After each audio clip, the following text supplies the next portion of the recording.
नमस्कार, लक्षवेधीमध्ये आपल्या सगळ्यांचं स्वागत। मी प्रसाद काथे। बिहारच्या निवडणुकीच्या जाहीरनाम्यामध्ये भारतीय जनता पार्टीने लसीकरणाचा मुद्दा काढला आणि देशात एकच रान पेटलं।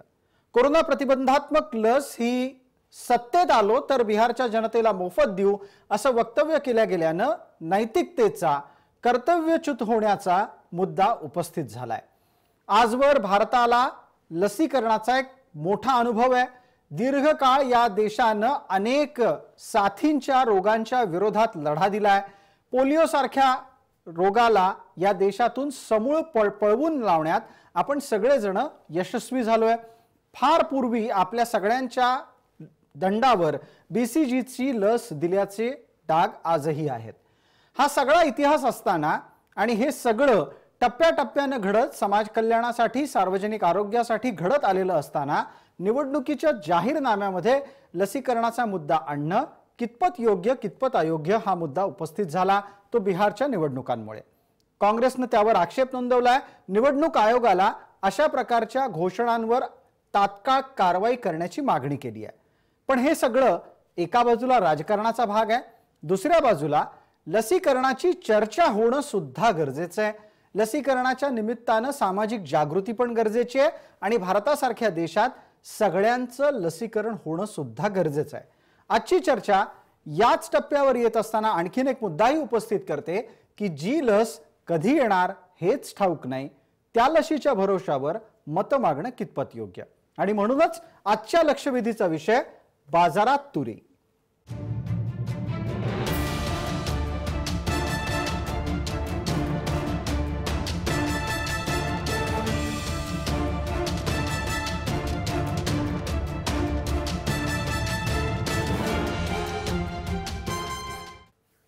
आजच्या या चर्चेत आपल्या बरोबर सहभागी होत आहेत भारतीय जनता पार्टीचे प्रवक्ता गणेश खंडकर, हेमलता पाटील आहेत प्रवक्त्या काँग्रेसच्या आणि डॉक्टर अविनाश भोंडवे अध्यक्ष महाराष्ट्र आयएमएचे आहेत, त्याचबरोबर जयंत माइंडकर राजकीय विश्लेषक आहेत।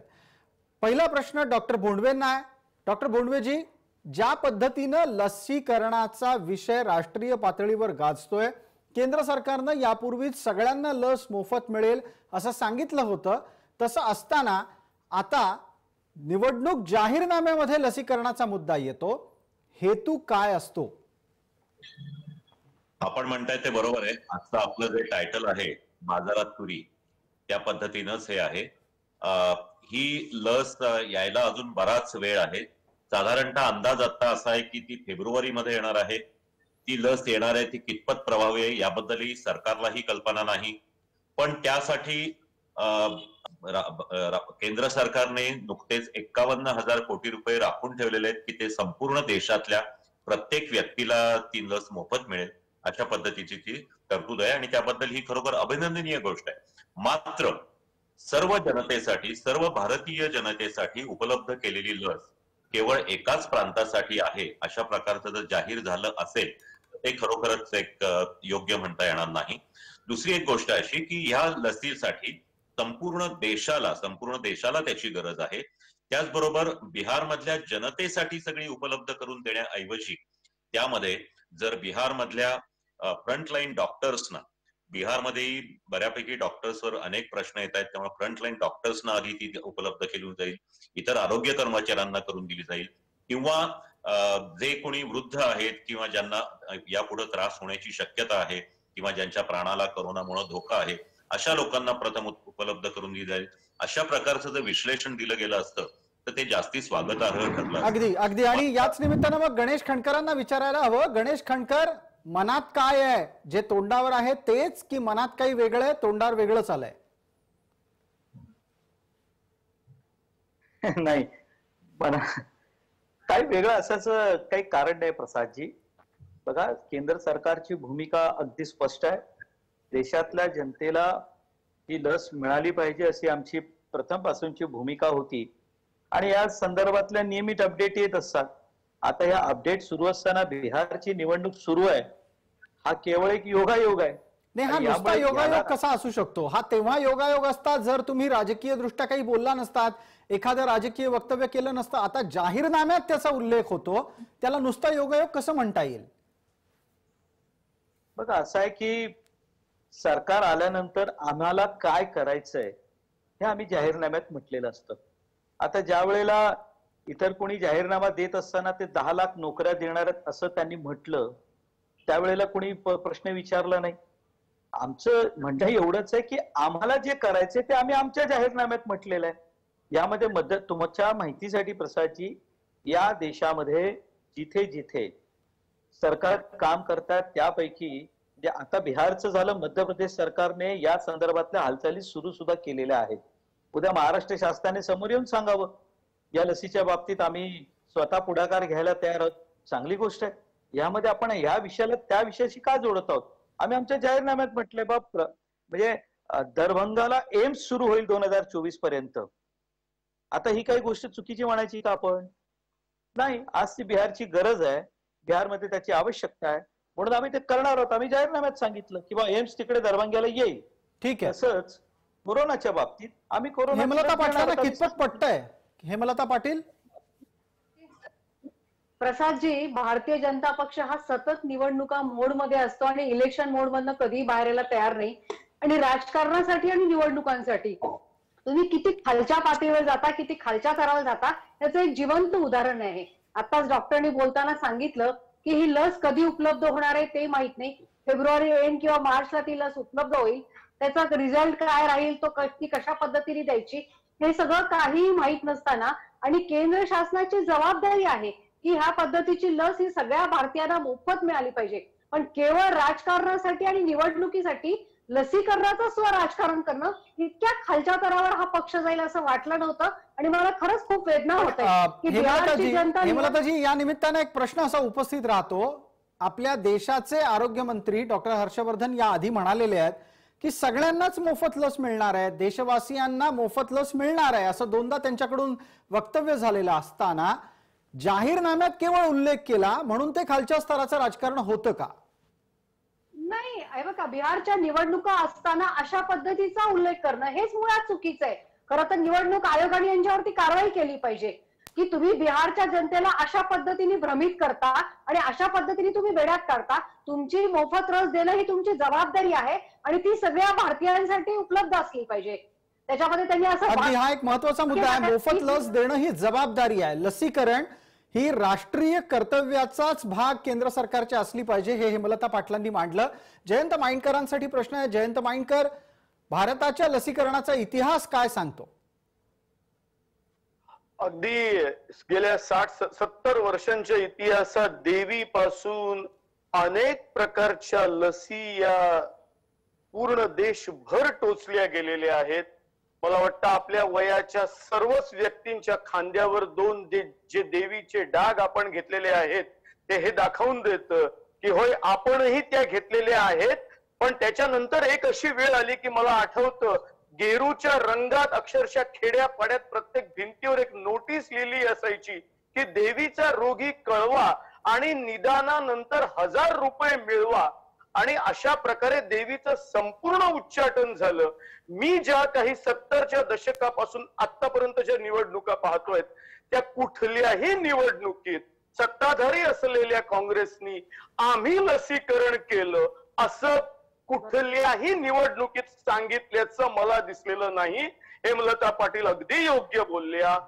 राष्ट्रीय लसीकरण ही राष्ट्रप्रमुखाची, राष्ट्रप्रमुख असलेल्या सरकारची, सत्तेवर असलेल्या सरकारची जबाबदारी आहे. त्याच्यामध्ये बिहार वेगळं काढणं आणि त्याच्यामध्ये आपल्या हातनं चूक झाली आहे लक्षात आल्यानंतर मध्येच दरभंगा काढणं, मध्येच एम्स काढणं, मध्येच मध्य प्रदेश बोलणं आणि मध्येच महाराष्ट्राचा उल्लेख करणं ही भारतीय जनता पार्टीची परंपरा आहे. गणेश खंडकर तुम्हाला उत्तर देतात. गणेश खंडकर तुम्हाला उत्तर देतात. जयंत माइंडकर, त्यांना कदाचित मुद्दे पटत नाहीये, त्यांच्या चेहऱ्यावरून तसं वाटतंय.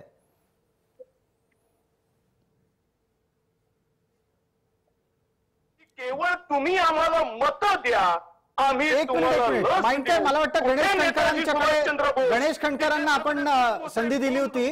गणेशजी, आवाज येतोय का नाही येत आहे? नाही, मला आवाज येतोय. पण कसं आहे, मला असं वाटलं की या कार्यक्रमामध्ये काँग्रेसच्या वतीने हेमलताताई पाटीलच बोलतायत. पण आता लक्षात आलं की जयंत माइंडकर हेही त्यांच्या मदतीसाठी उभे आहेत. नाही, जयंत माइंडकर हे विश्लेषण करतायत ना, त्यांनी त्यांच्या पद्धतीनं एखाद्या घटनेचं विश्लेषण केलंय. ते म्हणतायत की भारतीय जनता पार्टीनं या मुद्द्याचं राजकारण करू नये. थांबा ना माइंडकर, असे ओव्हर एक्साइट नका.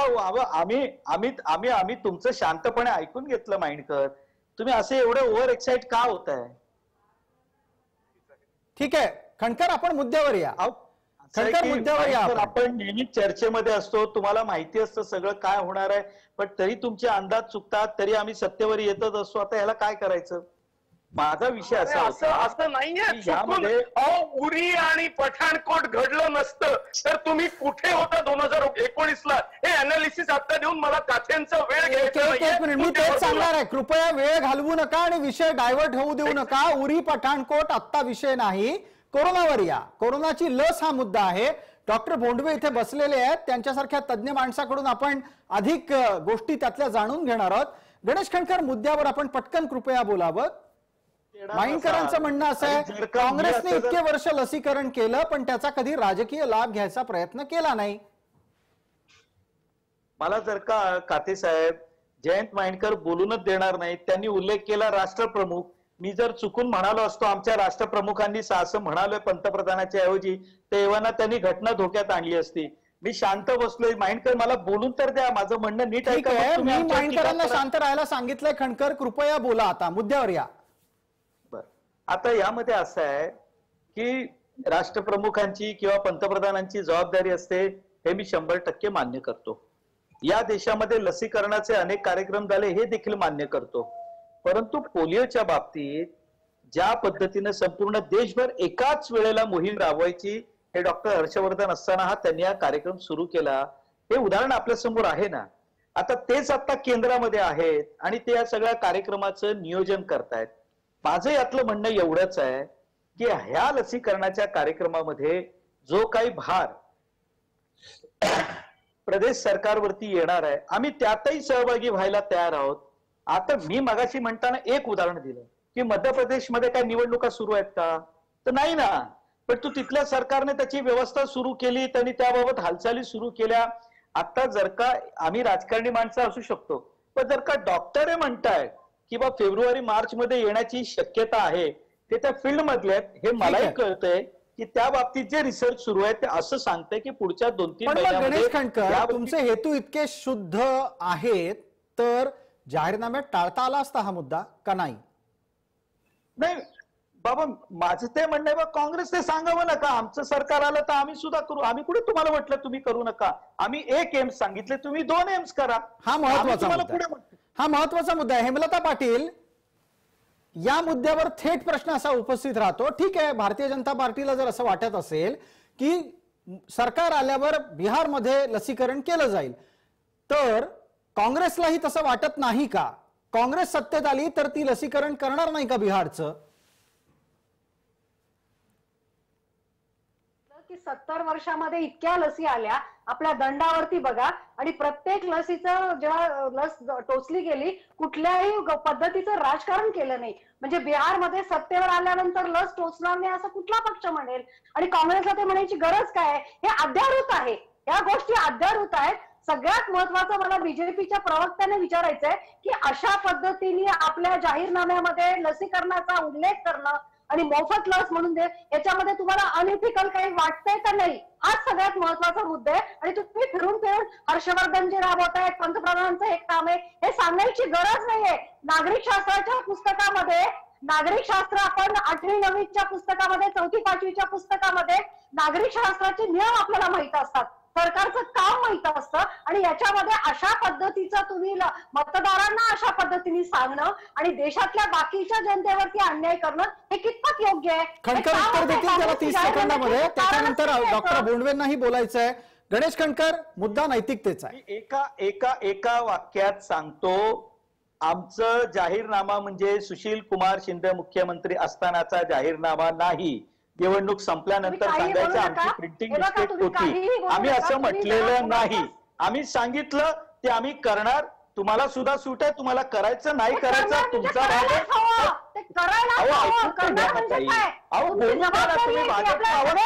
आहे. तुमचा पराभव होणार आहे, मान्य करा. मग आपण मग तुम्ही तुम्ही एवढा पराभव excited का आणि होता? मला विजयाचा विषय बोलू तर नंतर द्या. आहे.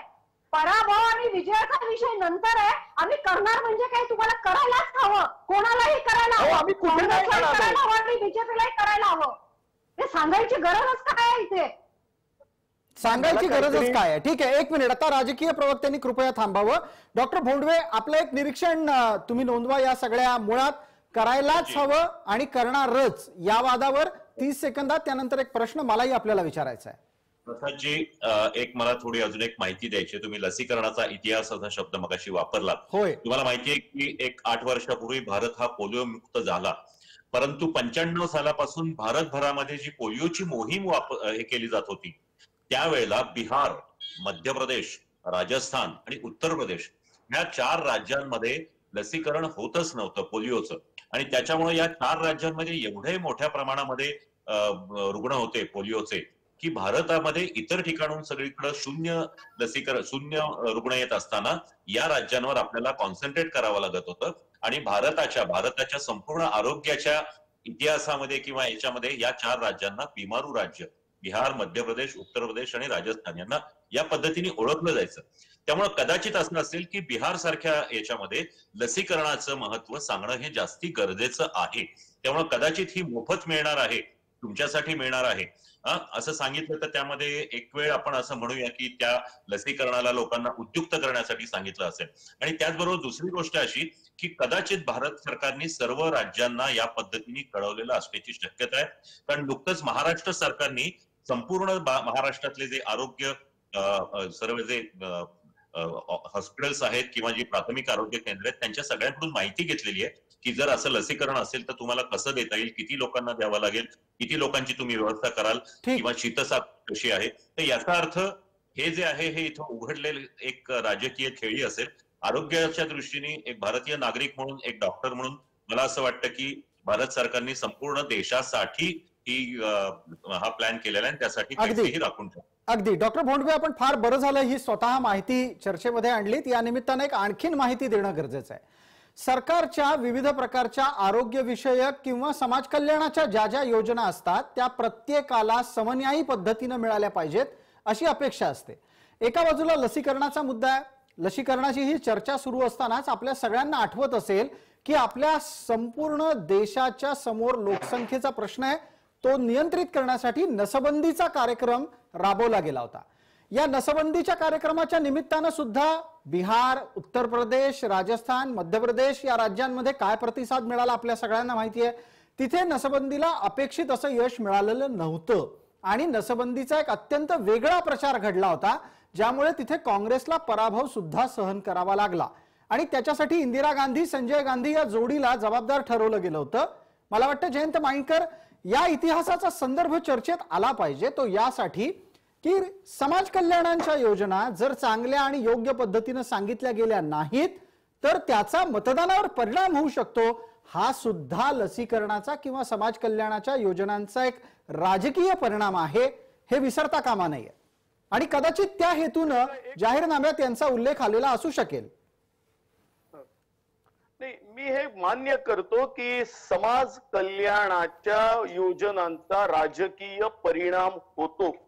किंबहुना आजही जे वाक्य आम्ही आता म्हणतो सगळेजण त्या खंडकरांच्या भाषेत ते मलाही सुद्धा कोणतं एक लेबल लावू इच्छितात, मी ते म्हणत नाही, पण आम्ही सगळे म्हणतो की 70 वर्षांचा इतिहास, त्याच्यामध्ये सत्ताधारी जास्तीत जास्त काळ असलेल्या काँग्रेसनी काय काय केलेलं आहे त्यामध्ये ही वस्तुस्थिती आहे की तुम्ही जो उल्लेख करता तो कुटुंब नियोजनाच्या सक्तीच्या नसबंदीचा सुद्धा तो कालखंड आहे. आता मला एक सांगा, या 72 वर्षांच्या इतिहासात आजही आपल्या समोर जी सर्वात मोठी भेडसावणारी समस्या आहे ती अर्थात पॉप्युलेशन आहे. आणि त्याच्यामध्ये हे प्रयोग आपण सुरू राहतात. आता मी एवढंच अगदी या भाषेत सांगतो की हे आपले प्रयत्न हे कधीही एक्सेसिव्ह असू नये किंवा अगदी सरळ शब्दात हे रिप्रेसिव्ह मेथडनी, चीनच्या स्टाईलनी असू नये, ते कन्व्हिन्सिंग स्टाईलनी असावे, ते लोकांना हळूहळू समजावून सांगितलेलं असावं, डेमोक्रेटिक स्टाईलनी असावं. अगदी अगदी अगदी. आणि माइंडकर, फार बरं झालं आपण स्वतः हे उल्लेख करताय. गणेश खंडकर माइंडकरांनी केलेले उल्लेख लक्षात घ्या. ते म्हणतात की जनतेला पटेल अशा पद्धतीनं मुद्दे उपस्थित केले गेले पाहिजेत. मग जाहीरनामा हा त्यातला एक भाग असू शकतो. बघा प्रसादजी, हा एक समजण्याचा विषय आहे. जर आपल्याला बघताना आपला चष्माच जर का तो तेवढा धुळीनं भरलेला असेल तर आपल्याला समोरचं काहीच दिसणार नाही. बघा, आपण एवढी वर्ष सगळी मेहनत करतोय, यामध्ये मी कोणाला दोष देणार नाही किंवा मी यात राजकीय संदर्भ लावणार नाही. पण आज म्हणजे तुम्ही नसबंदीचा उल्लेख जरी करत असला तरी एवढी मेहनत केल्यानंतर सुद्धा, एवढे कार्यक्रम राबवल्यानंतर सुद्धा आज देशामधली लोकसंख्या, ज्याला आपण लोकसंख्येची घनता म्हणतो, ही जास्त असणारी राज्य कुठली आहेत तर उत्तर प्रदेश आणि बिहार आहेत. सर्वात जास्त जर का रोजगारासाठी बाहेर पडणारी जे मजूर आहेत त्यांची मूळ असलेली राज्य कुठली आहेत तर उत्तर प्रदेश आणि बिहार आहेत. त्यामुळे इतर राज्यांची परिस्थिती वेगळी असू शकते. ज्या राज्यांमध्ये आता निवडणुकीचं वारं सुरू आहे त्याची परिस्थिती ही वेगळी असू शकते. त्यामुळे आम्ही जाहीरनामा मांडताना हा नागरिकांना एक आत्मविश्वास देण्याचा आम्ही त्या निमित्ताने प्रयत्न केलेला आहे. आता त्याकडे कसं बघायचं हा त्याचा प्रश्न आहे. मग मला एक डॉक्टर भोंडवेंना प्रश्न विचारायचा आहे. डॉक्टर भोंडवे साहेब, जाहीरनाम्यात ज्या गोष्टीचा उल्लेख आला त्यामुळे दोन गोष्टी घडल्या. थेट आणि थेट पहिला मुद्दा असा आला की त्यामुळे कोरोना प्रतिबंधात्मक लसीची चर्चा सर्वदूर पोहोचली, जी खऱ्या अर्थानं कदाचित जाहीरनाम्यात उल्लेख आला नसता, वाद झाला नसता तर लस नावाची काही गोष्ट आहे, लसीनं हा रोग जाऊ शकतो हा विषय सुद्धा पोहोचला नसता. आणि एक विषय अत्यंत सहज राजकीय दृष्ट्या झाला. डॉक्टर भोंडवे, त्यावरही आपण पटकन 30 सेकंदात बोलावं. ते म्हणजे भारतीय जनता पार्टीच्या जाहीरनाम्याच्या निमित्तानं वाद पुन्हा भारतीय जनता पार्टी भोवती फिरायला लागला. डॉक्टर भोंडवे, दोन्ही मुद्द्यांवर प्रत्येकी 30 सेकंद. एक गोष्ट अशी आहे की आपल्या भारतीय राज्यघटनेमध्ये आरोग्य हा विषय जो आहे हा राज्याकडे असतो. केंद्र सरकार हे त्याच्यासाठी योजना आखतं आणि प्रोक्युरमेंट करतं, त्याच्यासाठी फंड्स उपलब्ध करणं किंवा इतर गोष्टी हे करत असतं. त्याच्यामुळं या राज्यांच्या इलेक्शनमध्ये याच पद्धतीचे आम्ही हे देणार आहोत फंड्स. त्याच्यामुळे त्यामध्ये काही फारसं चूक असेल असंही म्हणता येणार नाही. पण या निमित्ताने एक करोनाबद्दलची जी करोनाच्या लसीबद्दलची, प्रतिबंधक लसीबद्दलची जी चर्चा आहे ती लोकांपर्यंत गेली. कदाचित असंही आहे की इतर राज्ये आता अमकामकीने पुढे येतील आणि आम्हालाही लस द्या म्हणतील आणि असं जसं खामकर साहेबांनी सांगितलं त्याप्रमाणे या लसी सर्व राज्य ही प्रयत्न करतील की आपण निश्चितच यासाठी हे करू आणि नागरिकांनाही याच्याबद्दल निश्चितच आता विचार सुरू होईल की ही लस आपल्याला मोफत मिळणार आहे. त्याच्यामुळे या गोष्टीमधून दोन गोष्टी सिद्ध झाल्या की करोनाची लस येणार आहे, निश्चित येणार आहे आणि सर्व भारतीयांना ही मोफत मिळणार. ठीक आहे. हेमलता पाटील, प्रश्न असा उपस्थित राहतो की भारतीय जनता पार्टीनं आपल्या जाहीरनाम्याची चर्चा जास्त घडवली का या निमित्तानं? नाही, आता हे चुकीचं केल्यानंतर आणि काहीतरी विचित्रता बघितलं आपण. सुशांत सिंगचं पण ज्या पद्धतीने झालं की आम्ही सुशांत सिंगच्या मृत्यूचं राजकारण करणार नाही म्हणून तिथे सुशांत सिंगला न्याय मिळाला पाहिजे म्हणून ज्या पद्धतीने म्हणजे चुकीच्या गोष्टी करायच्या, काहीतरी लोकांना बोलवतील अशा गोष्टी करायच्या, त्याची चर्चा होणारच. त्यामुळं त्यांनी केलं त्याच्यामुळे चर्चा होते असं नाही. पण मुळात हे चुकीचं केलं हे मान्य करायला ते तयार नाहीत. अतिशय बाळबोध आणि लंगडं स्पष्टीकरण देतात. आणि दुसरी गोष्ट म्हणजे आता बोलताना वक्त्यांच्या मला चर्चेमध्ये असं जाणवलं की बिहार हे तुम्ही अगदी मागासलेलं राज्य समजताय, हे मला कुठल्या निकषावर समजताय हे काही कळलं नाही. सगळ्यात जास्त इंटेलेक्च्युअल बिहारमध्ये आहेत, सगळ्यात जास्त आध्यात्मिक प्रगती बिहारमध्ये आहे. बिहारचे लोक हे अतिशय हुशार आहेत आणि अशा वेळेला त्यांना काही लस येणार ते माहीतच नाही, त्यामुळे त्यांना मोफत लस मिळणार आहे माहीतच नाही, त्यामुळे आम्ही प्रबोधन केलं, त्यामुळे आम्ही लोकांसमोर गेलं. हे असलं लंगडं स्पष्टीकरण मला आजच्या चर्चेमध्ये अपेक्षित नव्हतं. कारण आपण पण हेमलता पाटील, आपल्याला असं वाटतं का की बिहार सर्व पातळीवर म्हणजे इतका प्रगत असेल तर तो महाराष्ट्रापेक्षाही प्रगत आहे? हे बघा, आता महाराष्ट्र आणि बिहारमध्ये वाद लावायचं काही कारण नाहीये आणि त्याच्यामध्ये मला अजिबात इंटरेस्ट नाहीये. परंतु ज्या पद्धतीने बिहारी जनतेला लस येणार हेच माहित नाहीये किंवा ही लस मोफत मिळू शकते हे माहित नाही, अशा पद्धतीची चर्चा मला असं वाटते की आपण आपल्या पक्षाची बाजू घेताना किंवा आपल्या पक्षाची लंगडी बाजू घेताना एखाद्या राज्याच्या जनतेवरती अशा पद्धतीने अन्याय करणं हे चुकीचं आहे. ठीक आहे,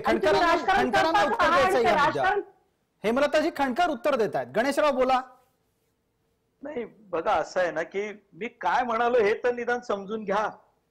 माझं एवढंच तुम्हाला या निमित्ताने सांगायचं की जी देशातली परिस्थिती आहे ती परिस्थिती मी विशद करण्याचा प्रयत्न केला. तिथल्या इंटेलेक्च्युअल्स किंवा ज्याला तक्षशिला म्हणतो ती कधी होती, पाटलीपुत्र कुठे होतं, हा सम्राट अशोकाचा इतिहास आपण काहीतरी डिस्कस करू. मी त्याबद्दल नाही म्हणत आहे. माझं म्हणणं नीट समजून घ्या. आज सुद्धा देशामध्ये लोकसंख्येची घनता कुठे जास्त आहे ताई, मी असं म्हणालो. आता तुम्ही याला कुठल्या अर्थाने घेता माहिती नाही. आता ही संपूर्ण चर्चा अशाच पद्धतीने झाली की बिहारच्या जनतेला लसीकरणाबद्दल माहितीच नाहीये. अहो माझं ऐकून घ्या. आता तुम्ही प्रत्येक गोष्टीला निवडणूक मोडशी कशाला जोडता? मी नसबंदीचा विषय आला, मी त्यातही करून महाराष्ट्राच्या जनतेला इतके दिवस वेटीला धरलं, तो इतिहास ताजा आहे. तुमची आगतिकता आता मी नाही सोडू शकत. महाराष्ट्रात तुम्ही फरफटत चाललेला याला मी जबाबदार नाहीये. हे तुम्ही शरद पवार ठाकरेंना विचारा. तुम्ही आमच्या कशाला सगळ्या गोष्टी मारताय? बिहारमध्ये चर्चा पक्ष घेऊन लढताय, घ्यायला तयार नाही. 3 पक्ष घेऊन लढताय. कधी पासवानांच्या सोबत आहे, कधी नितीश कुमारांच्या सोबत आहे, कधी ओवैसींच्या सोबत आहे. तुम्ही आधी ठरवा बिहारमध्ये तुम्ही कोणाच्या सोबत आहात ते. मला वाटतं चर्चा लसीकरणाची आहे. चर्चा लसीकरणाची आहे. लसीकरणाच्या चर्चेच्या अनुषंगाने आपण मुद्दे पुढे नेऊयात. जयंत माइंडकर बोलूनच देत नाही, माझ्यावर अन्याय. एक मिनिट गणेश खंडकर आणि हेमलता ताई कृपया थोडा वेळ थांबा. मला जयंत माइंडकरांना एक प्रश्न विचारायचा आहे. जयंत माइंडकर, लसीकरणाच्या विषयाला जाहीरनाम्यात आणण्यानं इतकं झोंबायची काय गरज आहे? याचं कारण एक असं आहे, तुम्हाला सांगतो की ती बीसीजी पासून म्हणजे एक म्हटलं जातं, डॉक्टर अविनाश भोंडवे ते खरं सांगतील, पण मी एक असं माझ्या वाचनात आणि ऐकण्यात आलेलं आहे की भारतीयांना त्या मानाने कोरोनाचा त्रास कमी झाला, अगदी अमेरिकेतील भारतीयांना सुद्धा. याचं कारण आपण लहानपणीच बीसीजी लस घेतली असं एक कारण माझ्या सुद्धा ऐकिवात आलेलं आहे. ते खरं खोटं ते त्याच्यावर ते सांगू शकतील.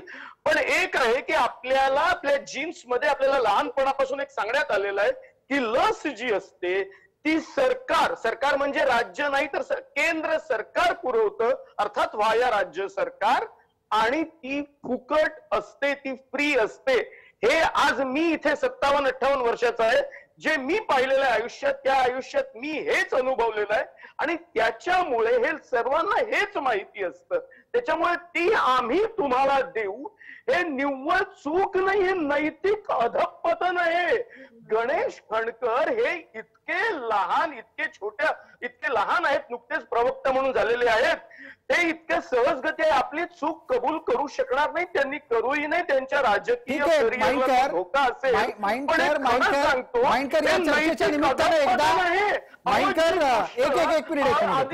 जी गोष्ट 70-72 वर्ष आम्हाला फ्री मिळालेली आहे, बीसीजी पासून, देवी पासून, कॉलरा पासून सर्व आम्ही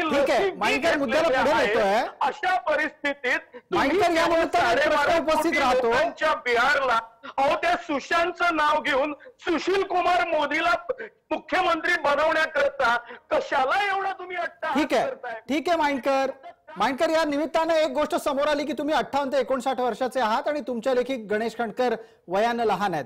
गणेश खंडकर, मुळात मुद्दा मोफत असण्याच्या संदर्भातला आहे. जी गोष्ट मोफत मिळतेय, जी कर्तव्य म्हणून आहे, तिला प्रोपोगेट करायचं, प्रचारात आणण्याचं पाप का घडलं? प्रसादजी प्रश्न बोला. प्रश्न ऐकायला नाही आलाय आपल्याला कदाचित. ते माइंडकर, माहिती नाही माइंडकरांचं काय प्रेम आहे माझ्यावर, मला बोलूनच देत नाहीये. तुम्ही प्रश्न परत सांगा. प्रश्न मी आपल्याला हा विचारला की मुद्दा नैतिक आणि त्यात सुद्धा कर्तव्य भावनेचा असताना प्रचारात तो आणायची गरज काय, हा प्रश्न पुन्हा एकदा माइंडकर उपस्थित करतात. नाही, मी मगाशीच म्हणालो ना की बघा, असं आहे, आमच्या दृष्टीनं बिहारची जी आवश्यकता आहे ती आम्ही लोकांमध्ये सांगण्याचा प्रयत्न केला. आम्ही आमचा जाहीरनामा मांडला. मी मगाशी एका वाक्यात त्याचं उत्तर दिलं किंवा आम्हाला असं वाटतं की बिहारमध्ये एम्स आलं पाहिजे, ते दरभंगामध्ये त्याची आवश्यकता आहे, आम्ही केलं. आता यापुढे जसा प्रचार सुरू होईल, आता माननीय पंतप्रधान उद्यापासून त्यांच्या प्रचाराची सुरुवात होते, त्यामध्ये अनेक मुद्दे येणार आहेत. आता तुम्ही हे म्हणाल का बाबा देश पातळीवरच्या व्यक्तीने बिहारमध्ये जाऊन असं म्हणणं योग्य होतं का? अहो, ही निवडणूक आहे ना, ही निवडणूक आहे. तसे काँग्रेस पक्षाचे अध्यक्ष हे जातील, आमच्या पंतप्रधानांचा एकेरी उल्लेख करतील, ते काही आरोपही लावतील. निवडणूक आहे, आम्ही स्वीकारतो ना, आम्ही नाही म्हणत नाही. अहो, आम्ही आमच्या जाहीरनाम्यात सांगितलं. माझं हे म्हणणं आहे की त्याही पलीकडे जाऊन तुम्ही या जाहीरनाम्यामध्ये अधिक काही सांगण्याचा प्रयत्न करा. आम्ही कुठे तुम्हाला थांबवलंय, पण यामध्ये आमचं अधपतन झालंय किंवा आम्ही काहीतरी वेगळा प्रकार केलाय, माझ्या दृष्टीने या गोष्टी मी पहिल्यांदा ऐकतोय. ठीक आहे, मला याचं आश्चर्य वाटतंय. लक्षवेधीत एक छोटी विश्रांती घेण्याची गरज आहे. पटकन आपण परत येऊ आणि त्यानंतर सगळ्यात एक आणखीन महत्वाचा मुद्दा चर्चेत घेणार आहोत की सार्वत्रिक लसीकरण हे भारतासारख्या देशासाठी केवढं मोठं आव्हान आहे आणि हाच विषय निवडणुकीच्या पलीकडे जाऊन प्रत्यक्ष अंमलबजावणीत आपल्याला अधिक गांभीर्याने घ्यायची गरज आहे का. लक्षवेधीच्या पुढच्या भागात या विषयाची ही चर्चा.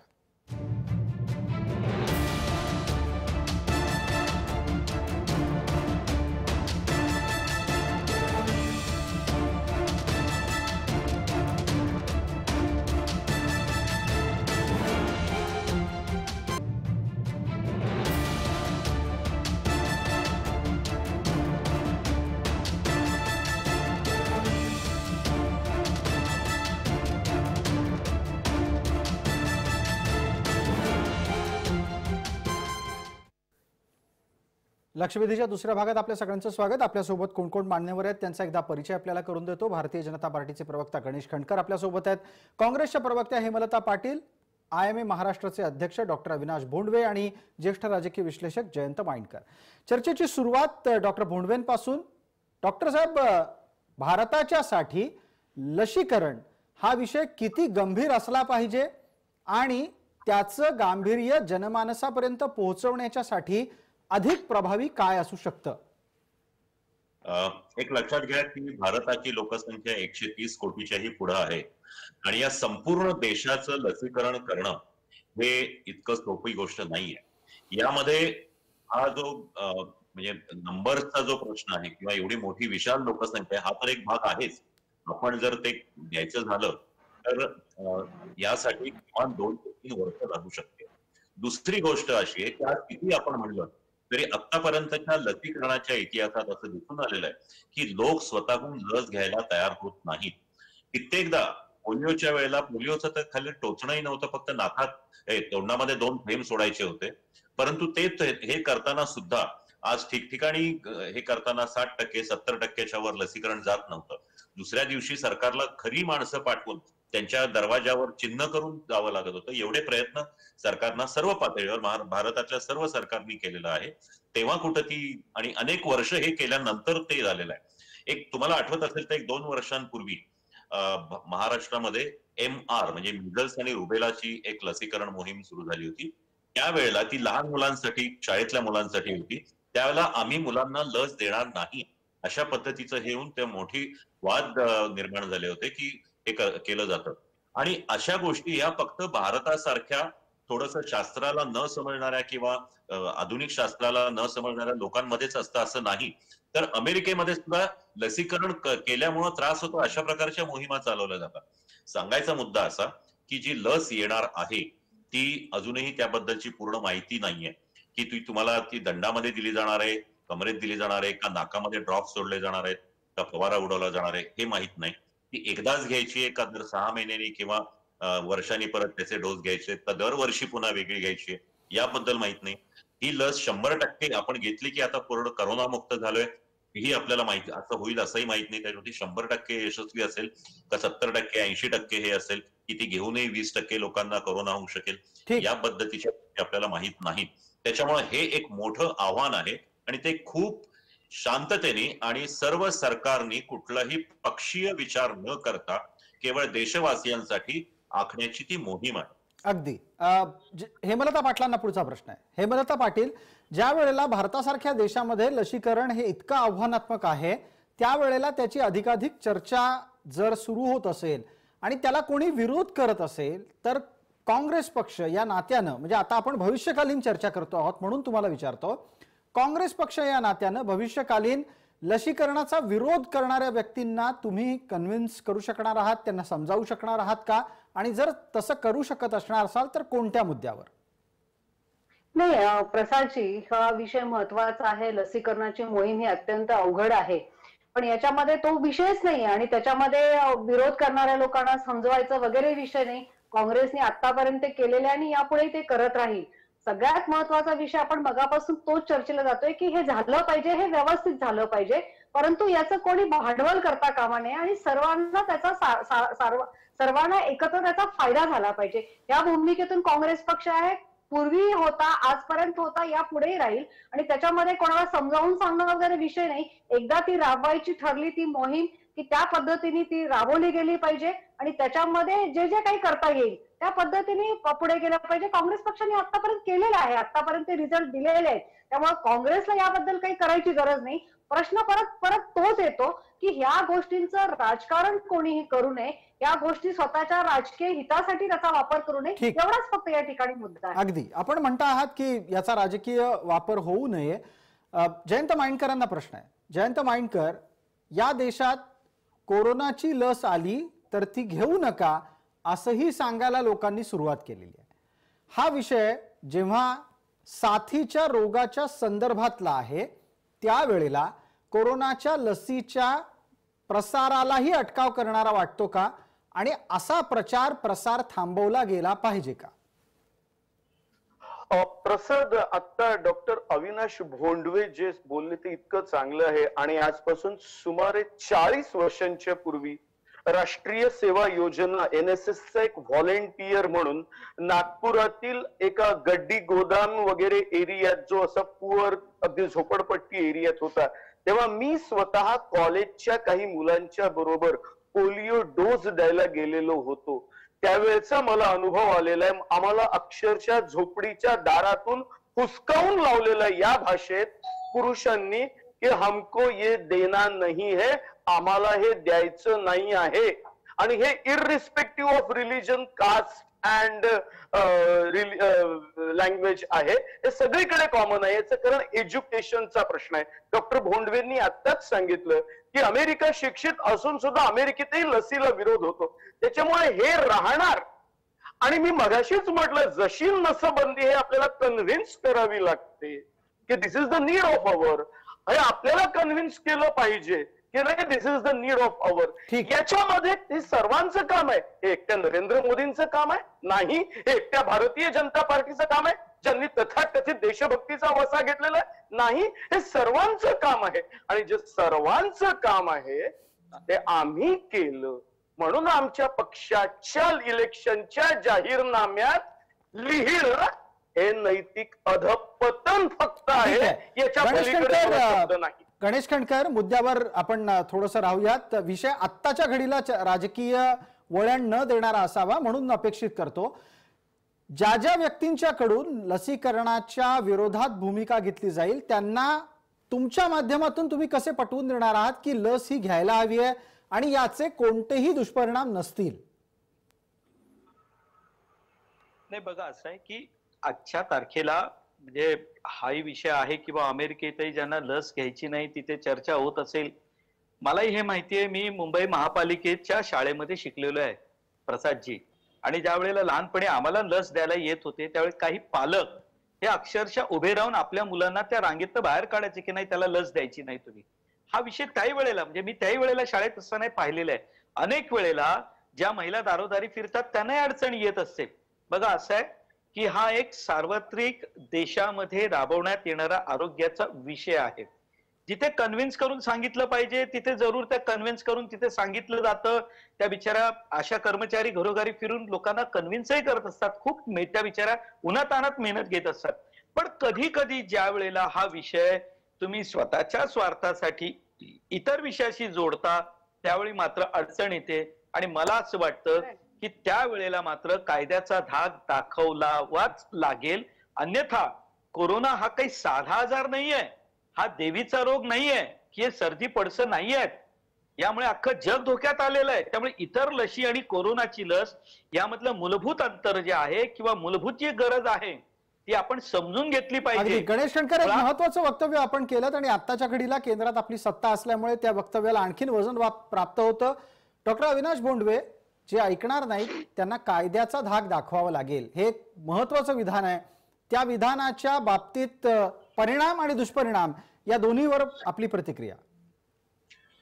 एक लक्षात घ्या की या पद्धतीने आपण जो विचार करतोय त्या पद्धतीने भारतात ही खात्री आहे की एका बाजूनी ही लस देण्यासाठी आपल्याला सक्ती करावी लागेल.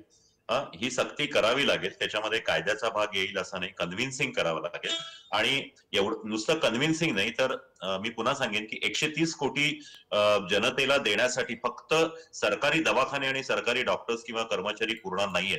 त्यासाठी राजकीय पक्ष, सामाजिक पक्ष यांना पुढे येऊन त्याची शिबिरं करावी लागतील आणि त्या पद्धतीने पटवावं लागेल. यामध्ये कुठल्याही प्रकारचं कायद्याने किंवा त्यांना दंडात्मक शिक्षा करण्याऐवजी त्यांना त्या गोष्टी समजावून सांगून त्यांचं काउन्सिलिंग करून मग त्याच्यामध्ये ती डॉक्टरांची जबाबदारी आहे, सामाजिक आणि राजकीय कार्यकर्त्यांची जबाबदारी आहे, या पद्धतीनेच ते करावं लागेल. ही अशी सक्ती करणं हे भारताच्या आपल्या कायद्याप्रमाणे हे करता येणार नाही. जर एपिडेमिक ऍक्ट प्रमाणे आपण जर असा कायदा केला, हे केलं तर ते योग्य ठरणार नाही. मगाशी आपण म्हणालात तसं नसबंदीची सक्ती केली गेली आणि मग ते नंतर विरुद्ध गेलं, त्या पद्धतीची घटना होऊ शकेल. तर त्यामुळे हे समजून आणि ऐच्छिक पद्धतीने सांगूनच करावं लागेल. कारण एक लक्षात घ्या, एकच फक्त कायदेशीर दृष्ट्या कुठलीही लस देताना त्या व्यक्तीची किंवा लहान मूल असेल तर त्या लहान मुलाच्या पालकांची आपल्याला कन्सेंट किंवा संमती पत्र घ्यावं लागतं. त्याच्यामुळे हे सगळ्या गोष्टी या पद्धतीनेच आपल्याला कराव्या लागतील आणि त्यामध्ये कायदा किंवा कुठली जुलूम जबरदस्ती करता येणार नाही. ठीक आहे. मला मग गणेश कणकरांना पटकन विचारायचं आहे. गणेश कणकर, जर समजा समजावून लोकांना लस द्यायची असेल तर लोकांना समजावण्याची क्षमता असलेला भारतातला नेता कोण? साहजिक आहे, काहींना हे आवडणार नाही माझं वाक्य, पण मला हे सांगावंच लागेल की देशाच्या पंतप्रधानांना यात महत्वाची भूमिका बजावावी लागेल. तसंच ज्यांचा ज्यांचा समाजावर प्रभाव आहे, मग ते पक्षातीत लोक असू शकतात, पण समाज त्यांच्याकडे आदर्श व्यक्ती म्हणून पाहतो, त्यांना या बाबतीत पुढे यावं लागेल. आणि प्रसादजी, मी एक वाक्य परत एकदा सांगू इच्छितो, नीट लक्षात घ्या की कोरोना म्हणजे सर्दी पडसं नाही. ज्या व्यक्तीला लस घ्यायची नसेल आणि सदा समजा तो उद्या जर कोरोनाग्रस्त झाला तर तुम्हाला माहितीये की केवळ मास्क न लावल्याने त्याचा प्रसार होतोय. त्यामुळे कोरोनाच्या बाबतीत तुम्हाला एक भूमिका घ्यावीच लागेल आणि ती इतरांसाठी तुम्हाला घ्यावी लागेल, हे लक्षात ठेवा. त्या व्यक्तीचं जर नसेल त्याला ऐकायचं मी मान्य करेन, पण त्याच्यामुळे इतरांना जो त्रास होणार आहे त्याचा आपण काय करणार, हा प्रश्न अनुत्तरित राहील. मग अगदी. आणि हा विषय संसर्गाशी निगडीत असल्यानं हेमलता पाटील, आपल्याला विचारायचं आहे, संसर्गाच्या बाबतीतली जागृती ही राजकीय पातळीवर सुद्धा व्हायला हवी. कारण आत्ताच्या घडीला कोरोनाची लस बाजारात आल्यानंतर त्याला विरोध करा हा विषय विशिष्ट पद्धतीनं धार्मिक पातळीवर भारतात सुरू झालेला आहे आणि त्याला राजकीय रंग सुद्धा दिला जातोय. आपण म्हणतात प्रसादजी, जी भीती दाखवतात तसं खरंच काही घडेल असं मला वाटत नाही. कारण लोक तेवढे सुजाण आहेत, लोक तेवढे सफरर आहेत. लोकांनी बघितलंय की करोनामुळे काय काय होतंय आणि त्यामुळे जर कोणी त्याच्यामध्ये राजकारण आणून असा विषय करणार असेल तर कुठलाही पक्ष त्याला पाठीशी घालणार नाही. आणि प्रत्येक राजकीय पक्षाचं एक कर्तव्य आहे, प्रत्येक सामाजिक विचारसरणीच्या लोकांचं एक कर्तव्य आहे, डॉक्टरचं एक कर्तव्य आहे आणि सगळ्यांनी मिळून एकत्र येऊन हे सगळं करावं लागणार आहे. त्याच्यामध्ये कुठलाही पक्ष मला वाटत नाही कमी पडेल आणि कुठलाही पक्ष याच्यामध्ये मागे राहील असं मला वाटत नाही. त्या पद्धतीनेच ते हे होईल आणि त्यामुळे आपल्याला जी भीती वाटते त्या पद्धतीने काही घडेल असं मला आता तरी अजिबात वाटत नाही. जर समजा हेमलता पाटील, राहुल गांधींनी सगळ्यांना आवाहन केलं तर लोक त्यांचं जास्त ऐकतील का आता जाहीरनाम्यात घोषित झालंय म्हणून नरेंद्र मोदींचं जास्त ऐकतील? नाही, नरेंद्र मोदींचं आम्ही ऐकलंच, बघितलं. एका दिवशी अचानक लॉकडाऊन झाला, नोव्हेंबर पासून करोना होता, मार्च मध्ये अचानक लॉकडाऊन झाला, नंतर आम्ही टाळ्या वाजवल्या, आम्ही थाळ्या वाजवल्या, आम्ही दिवे ओवाळले, आम्ही सगळं ओवाळून झालंय आणि आम्ही ते केल्यानंतर काय देशाचं झालंय तेही आम्ही बघितलंय. आत्ताची मन की बात बघितली, त्याच्यामध्ये काय बोलले तेही बघितलंय. त्यामुळे नरेंद्र मोदी जे बोलतात ते कितपत देशाच्या फायद्याचं आहे हे सगळं जनता बघते. आता 2 मिनिटांमध्ये पण मग मोदींचं ऐकणार नसतील लोक, पण मग मोदींचं लोक ऐकणार नसतील तर राहुल गांधींचं ऐकतील का? प्रसादजी एक मिनिट, तुम्ही अतिशय सरकास्टिकली मला हा प्रश्न विचारलाय. नाही, मी हे बघा, या देशासमोर 2च नेते आहेत ना आता. एक मिनिट, मला माझं कंप्लीट करू दे पहिल्यांदा. तर त्यामुळं पंतप्रधान असून 2 मिनिटांमध्ये 4000 डिसलाईक्स मिळाले आणि त्यांचं जे आत्ताचं बोलणं सध्या जे सुरू आहे त्याच्यामुळे देशातल्या लोकांचा किती भ्रमनिराश झालाय हे आपण बघितलं. त्या उलट राहुल गांधी जे बोलतात ते मनापासून बोलतात, लोकांच्या हृदयाला हे होईल असं बोलतात. फक्त आमच्याकडे 45 पैशावाले भाडोत्री ट्रोलर्स नाही आहेत, त्यामुळे आम्ही कमी पडलो आतापर्यंत, पण यापुढे आम्ही कमी पडणार नाही आणि राहुल गांधी यापुढे आपण कमी पडणार नाही तर मग तुम्ही काय ठेवणार आहात? म्हणजे तुम्ही 45 पैशांपेक्षा जास्त महाग ट्रोलर ठेवणार आहात का? नाही, आम्हाला आता गरजच नाहीये, कारण 45 पैशावाल्यांचाही भ्रमनिरास झाला, त्यांना 85 पैसे केले तरी त्यांचा भ्रमनिरास झाला. त्यामुळे मोदीजी किती महान नेते आहेत त्याबद्दल मला बोलायचं नाही. आपल्या देशाचे पंतप्रधान आहेत, मला त्यांच्याबद्दल आदर आहे, परंतु त्यांच्याबद्दलचा आदर. पण हेमलताजी या प्रश्नाचं उत्तर मिळत नाहीये. ठीक आहे, तुम्ही म्हणताय की नरेंद्र मोदींनी सांगितलं आणि त्यातून भ्रमनिरास झाला. माझा प्रश्न आपल्यासाठी हा होता की मग राहुल गांधींनी लसीकरणाचं आवाहन केलं तर सगळा देश ऐकेल का? राहुल गांधी लसीकरणाचं आवाहन करणार आणि देश नक्की ऐकेल. देशामधल्या ज्या लोकांना म्हणजे मेंदू आहे, ज्यांना योग्य काय आणि अयोग्य काय ते कळतं, ते सगळे लोक त्यांचं ऐकतील आणि त्याच्यामध्ये न ऐकण्यासारखं काहीच नाहीये. अगदी अगदी अगदी आपण याच मुद्द्यावर एकदा खणकरांना बोलायची संधी देणार आहोत. तत्पूर्वी एक छोटासा तपशील आपल्यापर्यंत पुरवतो. नरेंद्र मोदींच्या आधी महाराष्ट्रात टाळेबंदी झाली आणि करणारे व्यक्ती हे महाराष्ट्राचे मुख्यमंत्री होते. गणेश खणकर, आपल्याला विचारावं असं वाटेल की राहुल गांधींचं जास्त ऐकलं जाईल, नरेंद्र मोदींचं कमी ऐकलं जाईल, हा भेद खरा वस्तुस्थितीत उतरेल का? बघा, असं आहे की प्रसादजी याचं एकच उत्तर देतो. अटलजींच्या 1.25 लाखोच्या व्हायच्या, पण आमच्या जागा निवडून येत नव्हत्या. त्यावेळेचे पंतप्रधानांनी अटलजींचा असा भेद करायला गेलो तर आज विषय खूप मोठा वाढेल. हेमलताताई, मी तुम्हाला आज स्पष्टपणे सांगतो, जर का राहुल गांधी समोर येऊन सांगणार असतील की देशाच्या पंतप्रधानांनी विषय मांडलाय, मला त्याचा पाठिंबा आहे, मी सुद्धा आवाहन करतो, तर मी तुमच्या चॅनलवरती सांगतो, मी त्याचं स्वागत करेन. मी मेंदूवरती नाही जाणार. अहो, देशाच्या आरोग्याचा प्रश्न आहे, यात राजकारण आपण का करायचं? दुसरी बात, मी मगाशी म्हणालो की समाजाच्या आदर्श व्यक्तींनी पुढे यावं, समाज त्यांचं सुद्धा अनुकरण करेल. हा देशाचा प्रश्न आहे, यामध्ये आपण एवढं सगळं काय इरिटेट व्हावं? बर हाऊस मध्ये त्यांना मिठी मारली होती. राहुल गांधी कोणाचे द्वेष मागे जाऊन डोळा मारला होता, तुम्ही काळजीच मागे जाऊन डोळा मारला होता. आता हे पण बोलायला लावता का? काय ताई तुम्ही, हा विषय कुठला आहे, आपण चर्चा कुठली करतोय, काय बोलताय तुम्ही? तुम्ही कशी चर्चा सुरू केली? आम्ही काय चर्चा? एक मिनिट, राजकीय प्रवक्त्यांना विनंती आहे, 1 मिनिट. डॉक्टर भोंडवेंनाही बोलायचं आहे, तज्ञ म्हणून त्यांचं मत घेणार आहोत आपण. प्रसादजी, मी आपल्याला असं सांगेन की भारत हा विविधतेने नटलेला देश आहे. हा सांस्कृतिक दृष्ट्या, राजकीय दृष्ट्या, पक्षाच्या दृष्टीने विविधतेने नटलेला देश आहे. आपल्या देशामध्ये एक माणूस सांगेल आणि सगळं ऐकतील अशी गोष्ट घडणार नाही. म्हणजे सगळ्यांनी सांगायला लागणार आहे. प्रत्येक पक्षाच्या, प्रत्येक ह्याच्याही सांगायला लागेल. तुमच्या लक्षात आलं तर आता इव्हन पोलिओच्या वेळेस सुद्धा आणि आता ह्या कोविडच्या वेळेला सुद्धा अमिताभ बच्चनना आणावं लागलं होतं की अशा पद्धतीचे लोक आणावे लागतील की ज्यांच्या सांगण्यामुळं काही लोकांवर परिणाम होईल. हा प्रत्येक भागामध्ये वेगळा असेल. मग पश्चिम बंगालमध्ये ममता बॅनर्जींना बोलावं लागेल. प्रत्येक ठिकाणी, वेगवेगळ्या ठिकाणी ज्या ज्या लोक ऐकतील अशा प्रकारे कुठलाही पक्षीय, कुठलाही राजकारणी विषय न ठेवता लोकांच्या हितासाठी आपल्याला अशी माणसं करावी लागतील आणि या पद्धतीने अनेक लोकांना आपल्याला पुढे यावं लागेल. मोदीजी त्यात असतील, राहुल गांधीही त्यात असावेत, पण त्याबरोबर जे जे कुणी लोकांच्या पुढे येणारे लोक आहेत त्यांचं वक्तव्य ऐकलं जाईल अशा पद्धतीने हे करावं लागेल आणि ही मोहीम शेवटी केंद्र सरकारतर्फेच राबवावी लागेल. अगदी, हेही एक अत्यंत महत्वाचं निरीक्षण आपण मांडलं. वेळेची मर्यादा आहे आपल्या सगळ्यांना चर्चा करताना, तरी आपण सर्व चर्चेत सहभागी झालात त्याबद्दल आपले खूप खूप आभार. लक्षवेधीमध्ये आपण इथेच थांबतोय, मात्र चर्चा आणि याच संदर्भातले विषय यानंतरही आपण घेत राहू. तुर्तास ताज्या बातम्यांसाठी आपण पाहत राहा फक्त जय महाराष्ट्र.